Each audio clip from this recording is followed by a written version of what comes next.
A side, B side, what side are you on? Well, hello, Adam. How's it going? Hello. You didn't do the hello thing. Hello. How's it going, Adam? It's good. It's good. I'm sorry. I mean to put you on the spot there, It's fine. but we got brain standing too. So, what's going on this week? I have I've lived in a very surreal reality for the last week. I was in Arizona for 5 days with my folks, which was super great. I got to see spring training games for the first time. I got to walk outside in a t-shirt when I didn't freeze to death, and it was really nice. Then I came back and I had a friend visit, and I went to a show at the Guthrie, saw a live theater that wasn't involving my kids for the first time in like 3 years. Mm. And so I felt like I've lived in two very disparate worlds. And then all of a sudden on Monday, it was like, you got to go back to reality, working two jobs and doing all the stuff. But as I mentioned last week, one of the funnest things that I got to experience was getting my parents to try out Ted Lasso. Hmm. And I don't know if they're still watching because I've been gone for 4 days. So maybe they're not, but I hope they are. But that was really fun. And I love Shakespeare. Hmm. And so the show that my friend was in town to see that I got to tag along to was sort of a what if style show with Shakespeare and Marlowe, because there's this new idea that the way that Henry V is written, that it was probably written by multiple people, and one of them might have been Marlowe. And so one author took this idea, which came out in like 2018. So it's not a new idea, and kind of ran with it. Took it to some places that were probably some it was very much a fanfic sort of thing. And like we know, like Brooke, you and I know we've been part of like the fan community that wants to have ideas about how everything's going to go, whether that is like something like Love is Blind, where people like I know that is what is it, season 4 now? It is season 4. Yeah, which you're I've noticed your posts you're into. I I have am. not I have not touched it, but I don't think you've there watched anything since season 1, have you? I saw half of season 2. I got Mm. so frustrated that I stopped because it felt like season 1 was, and this is going to be just absurd, but season 1 felt really pure, and it seems like every season since then It seemed they've like season 1 they genuinely were there to try to find love and do a social experiment the right way. That's how it is right, with every yeah, season 1, though. yes, it is with every reality show, and now it's just like everyone's playing the game and they're like all trying to get famous, which is fine. That's what happens with reality shows.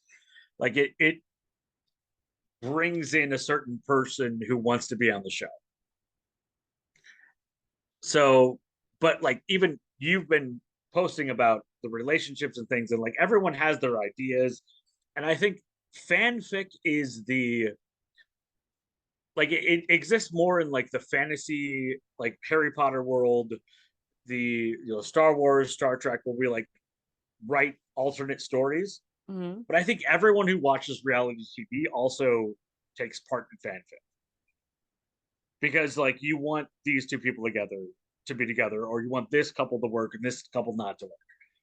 So this felt like somebody who was a huge both Marlowe and Shakespeare fan writing their fan fiction of what they thought would happen if those two hung out. Okay. And it was an enjoyable show. It went to some weird places. Um, I have not been able to disassociate myself from the fact that there was a major costume flaw.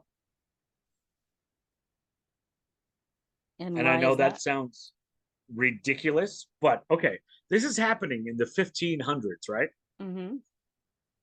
Shakespeare was wearing a jacket with a zipper. The Okay, creative zipper, license. yeah, but the zipper was not invented until 1800. That's 300 years. Again, creative license. Get over it. Oh, I know. After last week where I just said, like suspension of disbelief, but I could not suspend my disbelief. It was like a weird motorcycle jacket from the 1980s. It took every time he zipped it up, it took me out of the moment. And that's on me as an audience member because I should have been able to disassociate You and can just do it when you enjoy it watch a for it movie. was. Anytime you are the main one when you watch a movie that's always like, it's just entertainment. Take it for what it I is. know you're right. My hypocrisy is high, but I really enjoyed the production. But that one thing just it stuck with me for like 2 days, and I don't think it would have been different if they just found a jacket with buttons. Wow.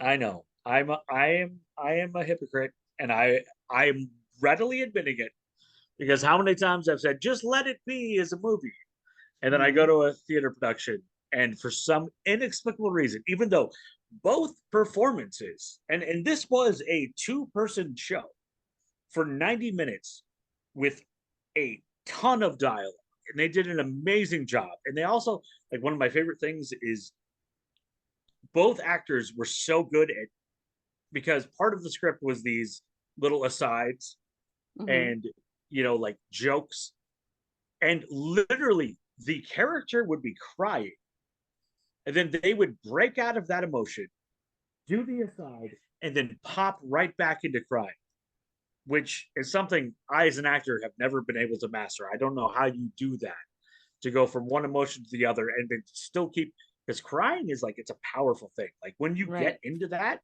it's Mhm. hard to pop out and pop back in. So they did an amazing job. And it is horrible of me and super hypocritical that it was that stupid zipper that kept pulling me out of the suspension of disbelief. But it was. However, the show is going for another 2 weeks here in the Twin Cities. And what I loved about the so you remember when we used to buy CDs, right? Mhm. You'd get the booklet, you Yep. get the liner notes, you get to look at all the lyrics, and also Lyrics. Uh-huh. like sometimes they would write like a little you know essay about like what they were feeling about the show. And I think the only place that we still have that is in theater because you get the program and the director talks about what they were doing, the actors get interviewed, and the production. The thing that like totally hit home for me is that the Guthrie said, this is a show that we thought would be perfect to whet people's appetites for Hamlet, which is coming in 2 months. And it absolutely did. I was like, well done. Because now that I have seen this show on a professional level, and like I said, the last 3 years, everything I've gone to has involved my kids, which I love. But it is different going to a professional equity level show. Mhm. And now I do really want to go to see him. So their entire plan worked. They will get more money from me, even As if long as there they was don't a have zipper involved. zippers. Don't have any zippers in Hamlet. If there's zippers in Hamlet, I may do a YouTube Excuse me. video. I love how the idea of a YouTube video made you forget how to breathe. So that was my weekend. Did you go on any other conferences and meet a ton of famous country stars this week? No, I did go see Book of Mormon this past Friday, which I had never seen before, and it came to our local theater. And I've said this to the director, the executive director, because we're good buddies. And I am impressed with the caliber of performances that come to the theater here. Not just like Book of Mormon, but I mean like coming up soon, it's gonna be Jagged Little Pill. Previously we had Legally Blonde and Jersey Boys and the story of Aretha Franklin and Alvin Ailey. I got to see the Alvin Ailey Dance Company last week. So I Mm-hmm. mean, very impressive. Hamilton is coming Yes. closer to the end of the year. Next season, they announced Les Mis. Madagascar is coming. So I love that I'm able to really immerse myself in theater again. Because in Kentucky, I would have to, if I wanted to go to the theater. Well, I take that back. They did add Sky Pack, but it was always like maybe one big show a year, as opposed Yeah. to like, every other month or so. So it's been nice to just be able to get out and see like the Broadway productions and things like that, And like on a regular basis. honestly, I have been impressed. Like, so Elvis Costello is one of my favorite artists. Is not coming to Minneapolis, St. Paul, Mm-hmm. but he's coming to Omaha. Mm-hmm. Mm-hmm. You guys get a lot of concerts Yeah. in that area. Like in Omaha, it's only 45 minutes. Yeah, 45 minutes to an hour. Yeah. You guys are getting more concerts than we're getting in Minnesota. Also, that probably is like taxes and it's fucking cold here. Sorry, moms. Go for it. But like, I've been very impressed. Like, I am seriously considering the Elvis Costello show in Omaha because that is the closest place other than Chicago. And Chicago, I think, would be more expensive than Omaha. I don't know. I would probably think so. Yeah. Yeah. Just guessing. Yeah. Mm-hmm. But so got to see the Book of Mormon on Friday. I can say I saw it. I was warned ahead of time, it's a, and I hear traditionally like the Mormons kind of protest whenever the Book of Mormon is performed, but they weren't here. They didn't hear for any of the shows that I know of. But I also feel like at some point people realize that maybe the protests are not doing what they want it to do. It's probably giving it more attention. No, they do it still continuously. They Oh, were just not a. surprised. They were very surprised that they weren't here. Oh, fair The enough. cast, All right. the cast was. Yeah. Um, did get to meet the cast. Awesome group of people. And like I said, I saw it. I enjoyed it. I enjoyed the actors because they were phenomenal. Um, I don't know that I would go see it again. I know some people that see it every time it's in town or every time they get an opportunity to. I saw it. It was great. It was good. I can check it off. Now, Legally Blonde comes back to town. I would go see it again. Yeah. And so this is an on-air production meeting sort of moment, but at one point you were asked to be involved with the lead center and its Advisory board. planning. Mm-hmm. Yes, and you are. Mm-hmm. So is that okay that we talk about? I mean, there's not really much to say. We just kind of are presented with, what do you think of this? What do you think of that? What do you think of this? What do you think of that? I mean, it's pretty cool that you are now in a area that is having these traveling shows and also involved in potentially being part of the conversation of what comes in. Mm-hmm. It is cool. I'm not going to ever be one to say, "Ooh, that's controversial. Don't bring it," because everybody's everybody should be experienced to art and theater. And just Yeah, because something might not be my cup of tea doesn't mean that somebody else is not going to truly enjoy it. And it may change their whole perception of theater. So I would never be like, "Ooh, don't bring that here." Bring it. Like, bring it. yeah. But I mean, I was more building on the fact that you're saying like we have these really cool shows and it's awesome to be part of this. You're also a part of that leadership group that gets to talk about things, even if you may not have the rubber stamp on everything, but you're still a part of it, which I think should also be a part of the conversation. Yeah, I mean, it's cool. But Yeah. I just enjoy going to the theater again. Saturday night went to see a country singer. His name is Chase Rice. Um, So when I mentioned, did you go and see somebody famous? You were like, nah, but yeah, you did. well, no, you said, did you go see a bunch of famous people? I did not. Oh, touche. I saw All right. one. And I did, get to take a quick pic and enjoy the show. And then Sunday went and saw John Wick, the newest one, and it is really good. If you like John Wick, you'll really, really like this one. I need to. I have never seen any of the John Wicks, which sounds ridiculous, knowing my personality and the types of movie I like, and I don't know how I missed it completely, but I don't either. I need now. Is this the last one, or there's talk of maybe a five? No, this is the last one. Okay, I mean, like the director has been popping up on like Entertainment Weekly and things saying like maybe Keanu will do another one. Maybe that's just Oh, him. well, I mean, maybe, but from what I read, he said no. Yeah, I mean, maybe he's just trying to convince him to do another one by putting it out there, Mm, which manifesting. He's happens. trying to Yeah, manifest it. nothing wrong with that. Yeah, but really good.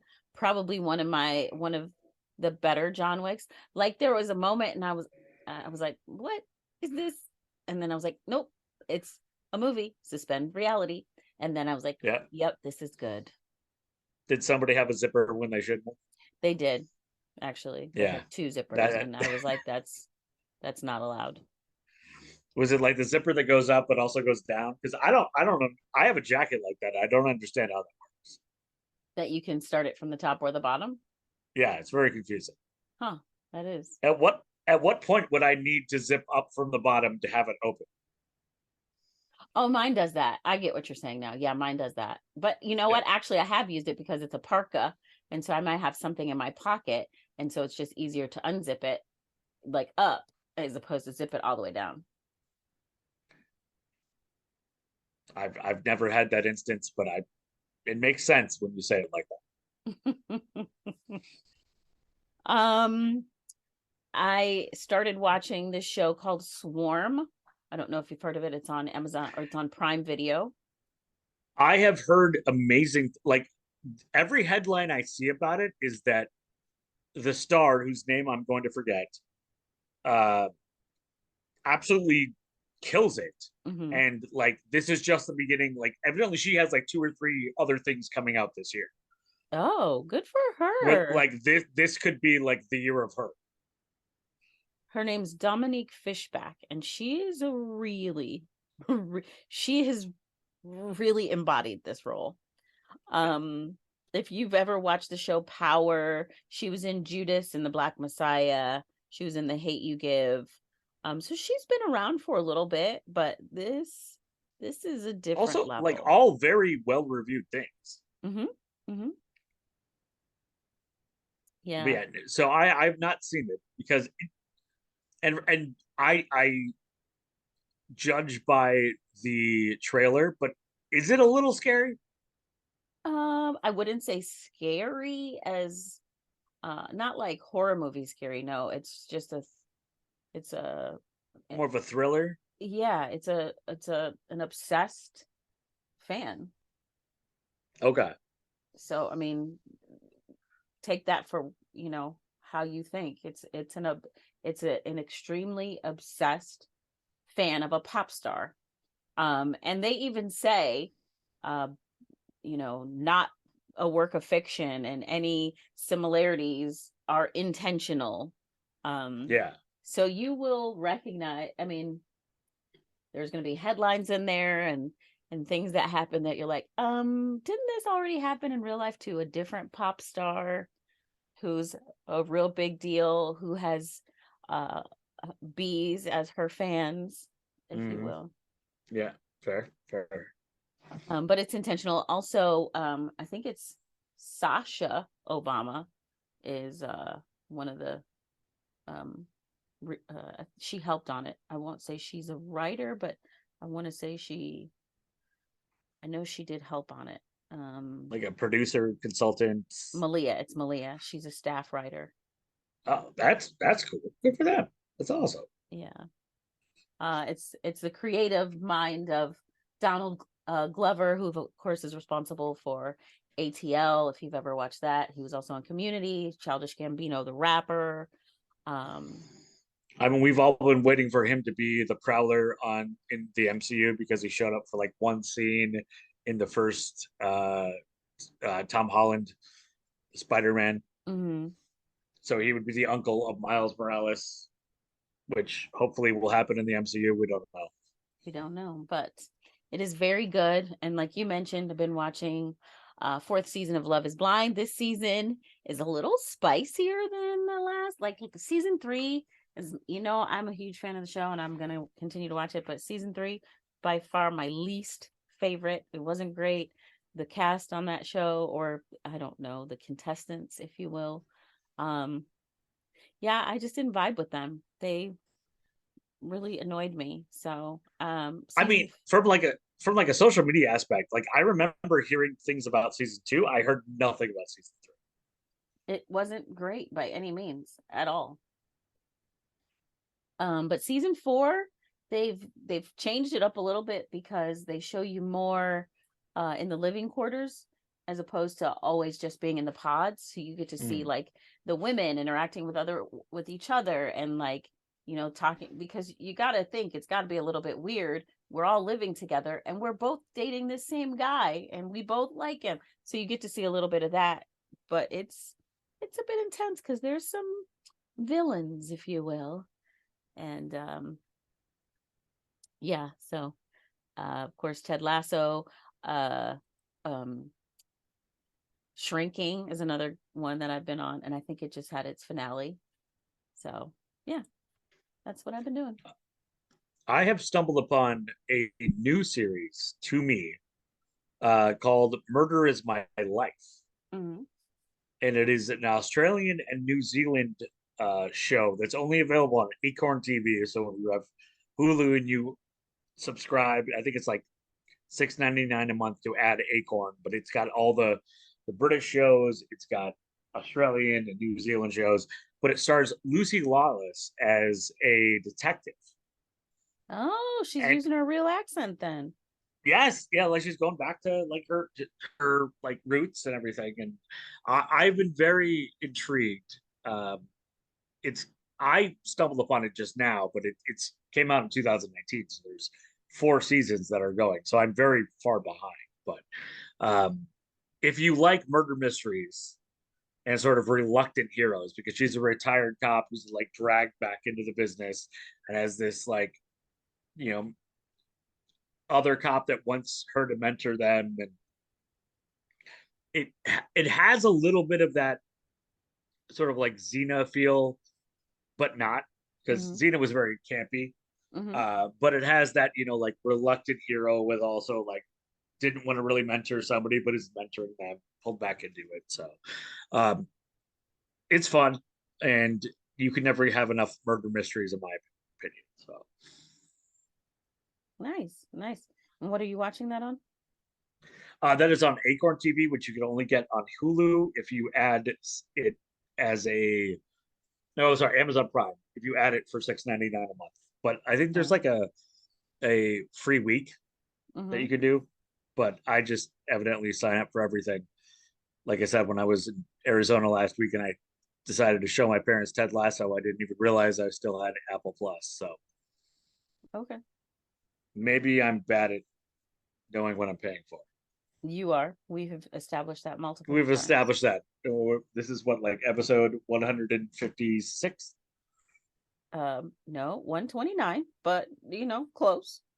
Yeah, at 156, I still won't know what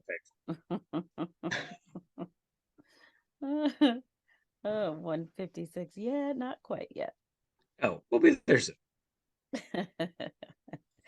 All right. So this is, like I just said, episode 129, which means I go first. All right. So for this week, episode 129, you're going to like this, Adam, because it's a cold case solved. I like that. I like having closure, We do. which is We do. ironic We because in my do. personal life I have zero. We do. So, oh boy. So this case actually comes from the St. Louis area, and this happened between 1990 and 1991. There was a Oh, serial killer on the loose known as the parcel killer, who became known as the package killer. I don't know. I think I like parcel. Parcel seems a little more dangerous, but but I feel like parcel is also like confusing you don't because know then what parcel like means? no, because then like Harry Potter came around and is like, is he parcel tongue? Does he speak to snakes? Okay. Yeah, see, I never would have thought that, but I'm not a Harry Potter person. No, I'm a Harry Potter person. So the Also, Daniel Radcliffe just is announced he is having a kid, so everyone yes. feel old. Yes, him and his girlfriend are having their very first baby. So that his name, the package killer, comes from the fact that his victims were sometimes placed in receptacles, packages. Oh, So we have the first victim, Robin J. Meehan. Um, her body was found March 26th of 1990. It was discovered alongside a highway, and it was her body was placed between two mattresses in Missouri, in Silex. She had actually been reported missing on the 22nd, and an autopsy showed that she had been strangled, and unfortunately, her hands had been bound, and she was a sex worker. Then we have on June 11th, the body of 40-year-old Donna Reitmeyer was found inside a trash bin. Her body was so badly decomposed that the cause of death remains unknown, but signs of violence were found on her body during the examination. On October 4th of 1990, there was a body of 27-year-old Brenda Jean Pruitt that was found inside of a plastic trash can along a roadside near Interstate 270. Again, this is the name, hence the name, because of the receptacles that they were found in. So a jogger on Interstate 270 noticed a foul odor, and that's how she was found. Her remains were unidentified for months. So her body's found, but they're unable to identify her initially for a long time. She had actually been reported missing on May 9th of 1990. So it would have been in between his first two murders, actually, even though her body was found much later. A couple months later, on February 17th of 1991, the body of 21-year-old Sandy Little, who'd been missing since September 4th of 1990, was found. She was found stuffed inside a makeshift casket, if you will, a wooden box on I-70. She was wearing a stocking cap, and authorities released the type of stocking cap to the public in hopes to identify her. And she was later identified. Again, she'd been missing for several months. She was also found to have been a sex worker. Months later, on May 12th of 1991, the body of 37-year-old Sandra Kane was found along Interstate 44. Unfortunately, they were not able to perform an autopsy on Sandra to confirm her cause of death, but they were able to narrow it down that she had either been hit by a car or thrown off the overpass. So now you can understand why an autopsy couldn't be performed, because there was a lot of squish. yeah. Sandra had also been a sex worker, and reportedly Sandra Little, the previous victim, Sandy Little, had actually told Sandra Kane, there is this man in a station wagon. He's going to want you to go with him. Please don't go with him. Mm. Both women ended up being the victim of the package killer, who had gone unknown from 1991 until 2022. Gee whiz, that's a long ass time. Sorry, moms. So they were connected, and of course, it was thought to be the work of a serial killer. The FBI joined the investigation in 1991, which, look, the FBI is great. Sometimes it does still take a while. So there was a 34-year-old St. Louis resident that was considered to be a possible suspect. This man had been accused of torturing and raping several local sex workers. He was questioned. He denied the responsibility for the murders. Moving forward, in April of 2022, investigators from St. Charles County Police Lab linked 73-year-old Gary Randall Muehlberg to one of the murders. The link came from identification from DNA that had been left at a crime scene, and that DNA had been entered into CODIS, and it matched his prison sample. So in April of 2022, a detective named Jody Weber went to the went to visit him at the Potosi Correctional Center, where he was already serving a life sentence because he had killed a man named Kenneth Atchison. Atchison was found in his basement in a makeshift coffin. He has a thing for that, apparently. Definitely super creepy. Yeah. Well, during his chats with Detective Jody Weber, he admitted to killing 3 women. He admitted to killing.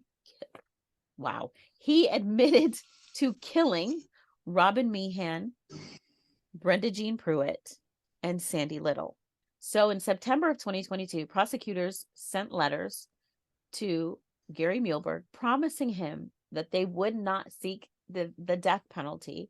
They just wanted him to admit to what he had done. So he then later confesses to the murder of Donna Reitmeyer and another Jane Doe. He's charged with 4 counts of first-degree murder. He pled guilty to the murder of Brenda Pruitt and Donna Reitmeyer. On March 6th of this year, he admitted to the murder of 21-year-old Sandy Little. He pleads guilty to those murders, and he's sentenced to 2 additional life sentences. Now, by the time this airs, he will have had another trial in the case of Robin Meehan, because that's scheduled for March 31st. Her body is the one that we talked about that was found between 2 mattresses in Silex on March 26th of 1990. So all in all, he has admitted to killing multiple women over 30 years ago while he was already in prison serving a life sentence. And he did so under the condition that he would not receive the death penalty. And there you go. That is the very brief, it's brief, but it still needed to be told, story of the package killer and his victims. Well, and like you said, I like it because we have a definitive ending and a bad guy that's been caught. Would I like that he got shivved in prison? Maybe, but we'll just put that out in the ether. See what happens. Are you manifesting that? Maybe not, but if it happens, not gonna cry over spilled milk. Oh, but there you go. That's the B side. So for the A side today, I am and have been incredibly conflicted. It comes at a very strange time for me personally, in that I have had a D&D group that has played for 8 years, and we have recently taken a sabbatical. Meanwhile, the biggest potential knife's edge for D&D as a cultural thing happens in 2 days. A brand new Dungeons and Dragons film called Honor Among Thieves, starring Chris Pine. Chris Pine, comes out on Friday. And I am terrified because I don't know where I would be just emotionally and supportively from a social standpoint without the last 8 years of my Dungeons and Dragons group and friends who have become family. However, I have a very, very strong recollection of what happened 23 years ago when Dungeons and Dragons had its first attempt at a film. And so today we're going to talk about that film. And while it was a labor of love, the director/producer fought for this film to be made, and it was made with the best intentions. But its execution may have set Dungeons and Dragons as a cultural touchstone back roughly 20 years, into that we are now finally trying again with a big budget film. So in 2000, Dungeons and Dragons came out, directed by Courtney Solomon. And Courtney Solomon was a producer. His parents were producers in Canada of famous television shows. He had some cachet, and this was his passion project. Mm-hmm. And I love that because it took, now the first time that anyone had talked about making a Dungeons and Dragons movie came all the way back in the 70s when Dungeons and Dragons had first burst onto the scene, but it took 30 years before to even be a thing. And he fought through a lot of problems. And if we've talked about on the A side, we talk about movies that take years to be made. Mm-hmm. It's never one thing. There will be directors involved, there will be writers involved. And the biggest challenge that Dungeons and Dragons had was with the company that owned the rights to Dungeons and Dragons, TSR Inc., which was the company that came up with Dungeons and Dragons to begin with, eventually sold that to Wizards of the Coast, which still owns it today. But that company never really believed that a movie could be made of their product, because the thing that I love about Dungeons and Dragons is also the thing that people think makes it impossible to be a movie. Dungeons and Dragons is not a linear story. The best part of the group that I've been with for 8 years is that every time we play, it's a choose your own adventure. It's going to change, going to evolve. And if your entire system is based on people choosing their own adventure and the story continually evolving, it's really hard to have a very clear narrative. This isn't Lord of the Rings, where we've got, the One Ring. We've got Bilbo in the first three. We've got Frodo in the last three, where he's going to do something with the ring. There is no big bad. There's a lot of maybe bad guys, but there's no linear story. Okay. And TSR, to their credit, said, we can't understand how you would ever make a movie about this, because we don't have one bad guy. We have a lot of bad guys. We don't have one hero. We have a lot of heroes. Mm-hmm. And the thing that I think really sunk the 2000 movie, and what I hope will not sink the movie that comes out on the same day that this will be out, and I will be going to Dungeons and Dragons, the Honor of Thieves movie, Honor Among Thieves, sorry, that comes out on Friday. What sunk the original in 2000 was that the director and producer cared too much for the game. That's going to sound weird. Right. Yes. Wouldn't, okay. Yeah, okay. Explain, because the director and creator of The Last of Us obviously care very much about the game, and you said it's extremely good and follows the game. Right, but The Last of Us has a linear story. Okay. Whereas Dungeons and Dragons doesn't. And what Courtney Solomon tried to do was make a movie that reflected how the game is played by normal people. And that can never work, because every time you play Dungeons and Dragons, it's going to be different. Mm-hmm. So what he decided to do is, instead of having somebody like Chris Pine, who is a recognizable star, as the seeming lead of the movie, you've also got Michelle Rodriguez, who's been in a ton of stuff and is a very good actress. You've got some actual Hollywood stars. What he wanted to do, Courtney Solomon, was to cast people in the lead roles that weren't stars but looked like they could be. Okay. And so you placed somebody like Justin Whalen, who was the sidekick on Lois and Clark. He played oh my gosh, I am forgetting the name. The beat reporter who takes the pictures. Jimmy Olsen? Jimmy Olsen. He played Jimmy Olsen on Lois and Clark. He looks like he could be a star, but he wasn't at the time. Mm-hmm. And they made him the main character because Courtney Solomon even said, I want somebody that's not a star, but I want somebody that could be identifiable.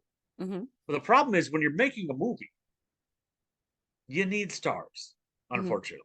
Mm-hmm. Unless the story is so good, like you can do something like Star Wars, where like Mark Hamill's not a star, Harrison Ford's not a star. Carrie Fisher was the biggest name they had, but even she didn't have a huge resume at the time.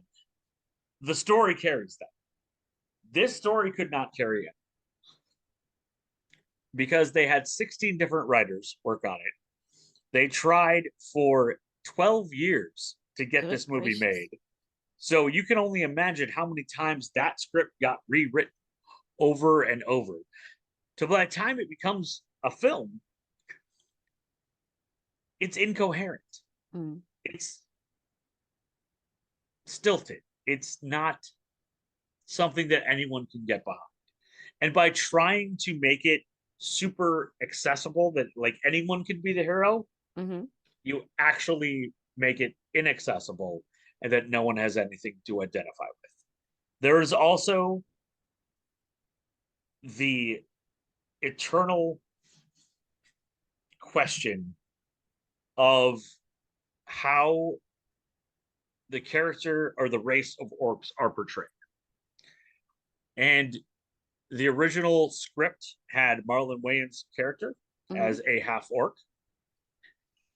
And like many movies in the 90s, not unlike The Phantom Menace, where it fell into some very regrettable character tropes Mm. that are quite racist when looked at from a step back. Much of the orc race, and this has been also a problem with the original portrayal of Klingons, is that it falls on very negative African American stereotypes. Mm-hmm. Mm-hmm. And then you place a young African American actor who is, at this point, like Marlon Wayans was filming both Dungeons and Dragons and Requiem for a Dream at the same time, which I don't know if you could be in two disparate worlds Right. and flying back and forth from, Prague and New York to film those two things. So he was already in a tough spot, just like dealing with those two giant scripts in very different worlds. But one thing that Wizards of the Coast has done a good job over the last 20 years, or 20, 25 years, is addressing the fact that a lot of those tropes that were historically associated with orcs that were, quite frankly, borderline racist, and this is a point of contention for many people, whether they were meant to be or they could be assumed to be.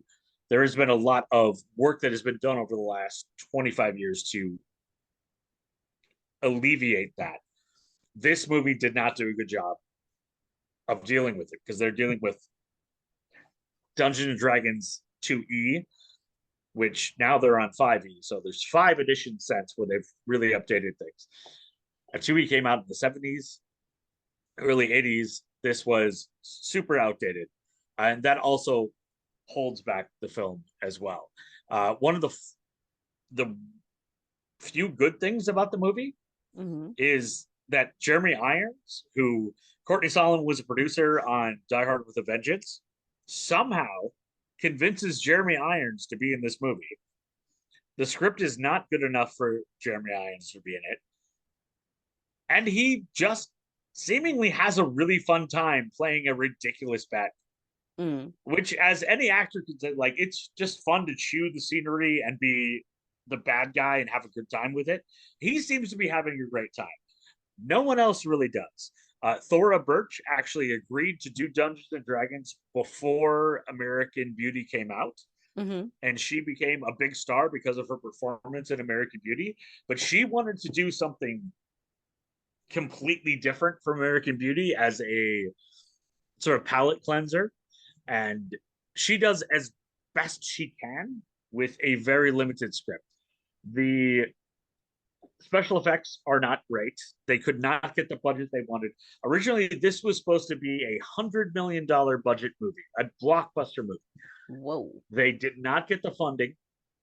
They made it for 23 million, mostly because they filmed everything in Prague, Czechoslovakia, and also did a lot of the effects in Czechoslovakia where they could pay differently than they would have in California.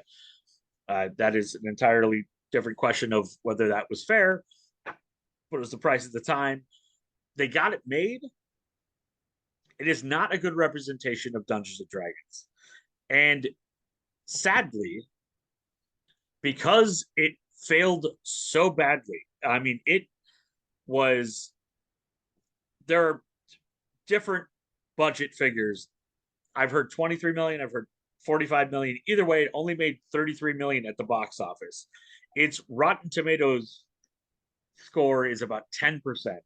It might actually beat Chain Reaction, which we had last week, as one of the lowest reviewed movies that have been on the A side. You cannot find it anywhere except on Amazon Prime for $2.99, which I do not recommend. However, I am highly hopeful that even though this was such a failure,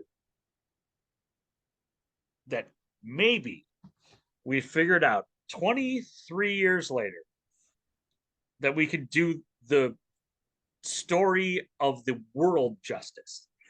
There is not a cohesive story, but it looks like the Dungeons and Dragons Honor Among Thieves does enough fan service. I mean, they've got a mimic in there, they've got dragons, they've got an owl bear.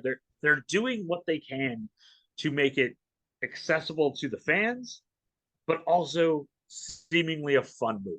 Mm-hmm. Does it terrify me? It's coming out in March. Yes, because March is where movies go to die. But sometimes, well, Creed and John Wick came out in March. Yes, I know, but it usually says that the production company and the studio doesn't have a lot of faith in it. Because if they had faith, they'd put it in July. So I hope that their faith is misplaced and it's going to be a good movie, because sometimes March movies just hit and they're good. So I have my fingers crossed. It seems like it's had some good reviews. I wish that Courtney Solomon's dream had been realized 20 years ago. And part of it was that he tried to get anyone else to direct it. He did. He had Joel Silver involved. There were like at points they were talking about like Francis Ford Coppola and like big name directors. But by the time it came to it, he, as a first time director, was saddled with directing his passion project, which I think if he had his choice, he would never have done. Mm-hmm. And it looks like this new one has been done the right way. They put some money behind it. They've got some stars. And as a D&D fan who watched this movie that came out in 2000 on Friday night when it came out, and I'm seeing the new one on Friday night when it comes out, I really hope, fingers crossed, legs crossed, arms crossed, eyes crossed, that this movie will do justice and not set back D&D like the last one did, where we don't need to wait another 23 years for another movie that hits theaters. There were 2 direct-to-video sequels, but that kind of feels worse. Okay. Well, for your sake, I hope it is fantastic. I do as well. Thank you. Oh, and we should point out that Dungeons and Dragons plays a huge part in Stranger Things. It does. Do you think that helped it have like a research? Like Stranger Things helped it. The success of like shows like Critical Role, which has been on YouTube for the last 8 years, like making D&D more accessible, in that like you have a bunch of voice actors playing a game, it makes it interesting, and they do such a good job. And so there have been so many baby steps to here that we are now again, as a nerd community, on the precipice of, we're never going to be Marvel, but we're close. And if this movie works, then maybe we will, because especially because Marvel's not even Marvel anymore. I also we could do a whole episode on that. I think that is very overblown. They're in the middle of telling a new story, and we won't know the story until it's done. True. Nobody liked Iron Man 3, but now we look back at it, we're like, man, what character development? Because we had to see the entire story. We don't know the story yet. Let them see where they're going. Well, we'll see if It works they out. they may end up having to find a new villain because Kang the Conqueror is in a bit of hot water. So Yeah, no, that actually like, and I even like, was it two like last week or 2 weeks ago where we talked about how like he was on the these new all face these of, army yep, commercials. He was, they've yeah, pulled their and ads. Yeah, they've yeah. pulled all their ads, pending investigation, and I it's mean, not looking talk good for him. about, you literally were on top of the world, Yeah, and somehow you fell you found a far. way to screw all of that up. You I fell don't. very far, and I hope for his sake he's telling the truth. And like his attorney is like, he's completely innocent, and we've got video. If it was me, I would have leaked the video. But I'm Yeah, not his attorney, leak the so video, because here's the thing: unless there is visual proof that none of this happened, yep, you're done. yep, yep. Because and he should be done, Oh yeah, absolutely. because if you're accused of the things that he's been accused of, and you cannot refute it with visual proof, then you go direct to video, buddy. Go hang out with Steven Seagal, do some like fake karate moves. But I hope for his sake he can prove he is innocent. Otherwise, Marvel's gonna be scrambling as well. Yeah, they'll have to get a new Kang, which, I mean, ironically, it works because Kang can be a different, like, he's multiverse guy, so just grab somebody else. Well, true. And look what they did with Don Cheadle versus what's his face? Terrence Howard. Exactly. What's his face? Because we all forgot that he was involved. I mean, also Ed Norton with Mark Ruffalo. Like, they'll do it. Yeah, yeah, that's true. That's true. Once they do that role and they do it right, you're like, oh, I forgot that other person was in it. So Yeah. What? Who? What? yeah, yeah. All right. So is that the A side? That is the A side. So check out our website, A side, B side podcast.square.site, for all of our links. You can, if you want to watch the Dungeons and Dragons 2000 movie, it'll be on there. There's a link you can click. I don't recommend it, but you can do it. If you would like to do something that was better waste of your $3, buy some merch or buy Brooke a coffee, There because you she's got to go. edit all this together. Like, if you're going to spend $3 on a bad decision, do that instead. Uh, Also, you can like and share us on all of the streaming sites. We got YouTube channel. So just click on all the stuff. Just go there and like click indiscriminately. It'll be a good time. All right. That's episode 129. Thanks, Adam. Thank you, bro.